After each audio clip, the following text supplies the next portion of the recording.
আসসালামু আলাইকুম। আমরা আজকে দেখব স্প্রেডশিটের মাধ্যমে কিভাবে আমরা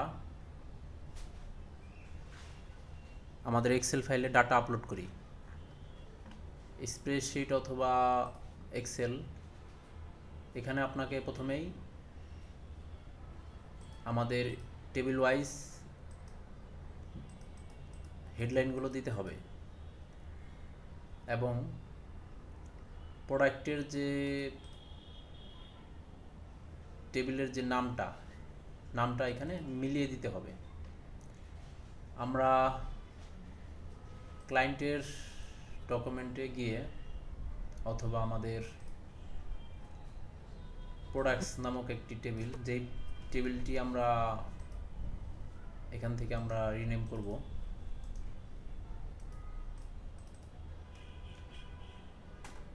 অর্থাৎ টেবিলের সমস্ত ডাটা হেডলাইন এবং এই শিটের নামটা টেবিলের সাথে মিল থাকতে হবে এবং আমরা সেভ করে দেব ফাইলটি।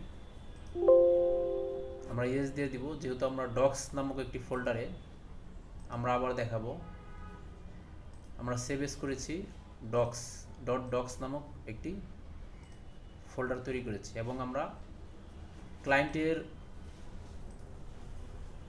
যে এসকিউএল ফাইল আছে, ক্লায়েন্টের যে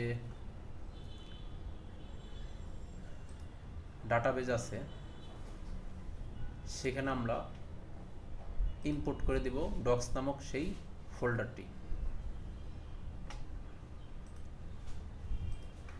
এখান থেকে আপনারা চুজ ফাইলে ক্লিক করে ডক্স নামক এই ফোল্ডারের এখান থেকে ফরম্যাট এখান থেকে the first line of the content the table column names, এটা চেক করে দিতে হবে এবং ইম্পোর্ট করে দিতে হবে। এখন আমরা ক্লায়েন্টের মেন সফটওয়্যারে গিয়ে আমরা পেজটি রিলোড দিব এবং আমরা প্রোডাক্ট লিস্টটি দেখি চলে এসেছে। এখন আমরা ব্র্যান্ড ওয়াইজ যদি সার্চ দিই,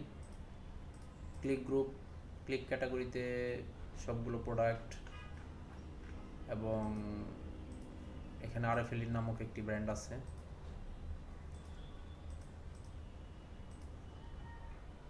যাই হোক, আমাদের প্রোডাক্টটি ঠিকমতো আপলোড হয়েছে। সকলকে ধন্যবাদ।